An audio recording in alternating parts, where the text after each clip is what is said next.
The key felt cold and impossibly heavy in Elara's hand, a tarnished sliver of iron that seemed to suck the warmth from the Parisian afternoon.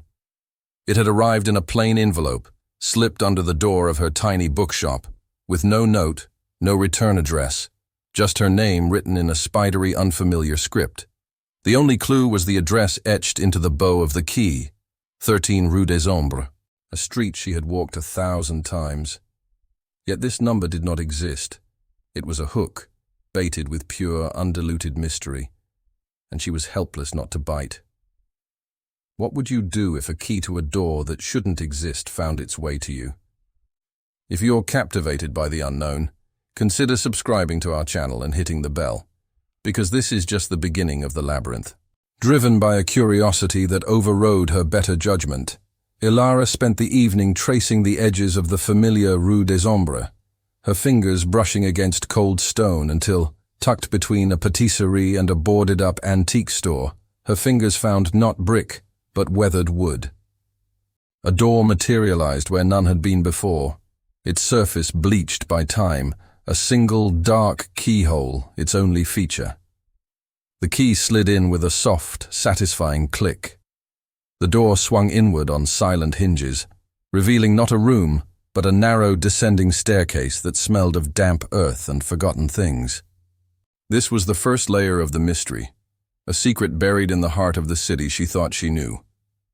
The air that whispered up from the darkness was cold, carrying a scent that was unmistakable, old paper and binding glue. It was the smell of a library.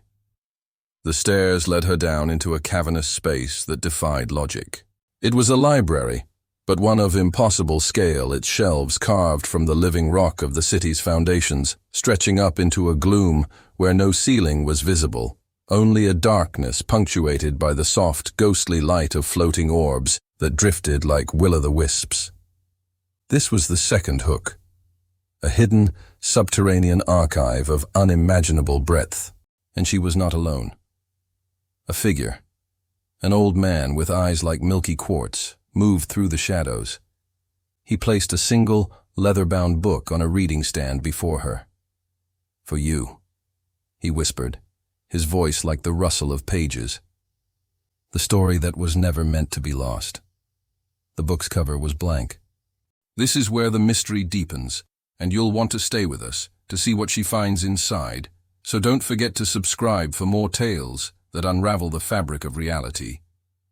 The third hook was the story itself. Elara began to read, and the words were not printed, but seemed to bleed onto the page as her eyes passed over them. It was her life, but not as she remembered it. It detailed a childhood accident she had suppressed, a friendship she had forgotten, a talent for storytelling she had abandoned.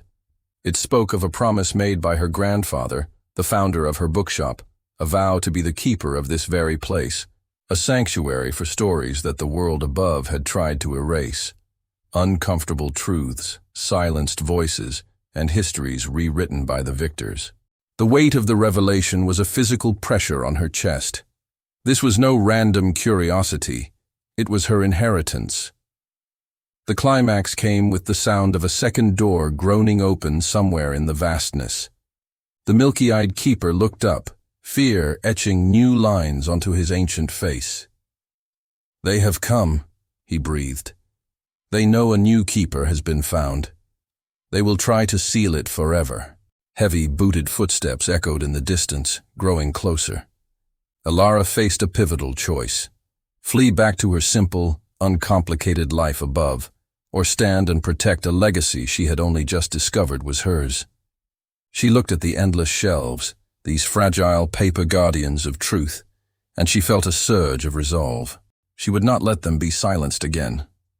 She slammed the blank book shut, its cover finally resolving into an image, a key identical to the one she held. The final twist was in the nature of the threat. The figures that emerged from the shadows were not monstrous invaders or government agents. They were dressed in impeccable suits, their faces kind, their eyes earnest. The leader smiled a gentle, pitying smile. "Elara," he said softly, holding out a hand. "You don't have to do this. Come back upstairs. This place, it's a trauma response. A fantasy your mind built to cope with your grandfather's death. None of this is real. Let us help you. He gestured to the vast, impossible library.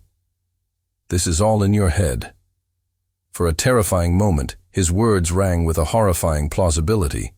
Was she holding a key, or was she lying in a hospital bed, lost inside her own grief? The doubt was a sharper weapon than any blade. But then she looked at the key in her hand. Its cold, solid weight, the most real thing she had ever felt. She looked at the keeper, whose sad, knowing smile held centuries of sorrow. She understood. The greatest trick of those who bury truth is not to destroy it, but to make you believe it never existed at all. To make you doubt your own eyes, your own memory, your own sanity. With a courage born from that understanding, she did not flee from the men, nor did she attack them. She simply turned her back, walked to the nearest shelf, and began to read a story aloud, her voice steady and clear, a single defiant light against the overwhelming darkness. The most powerful resistance is not a shout, but a story, faithfully retold. And if you want to ensure you never miss a story that challenges everything you think you know, subscribe and ring the bell now.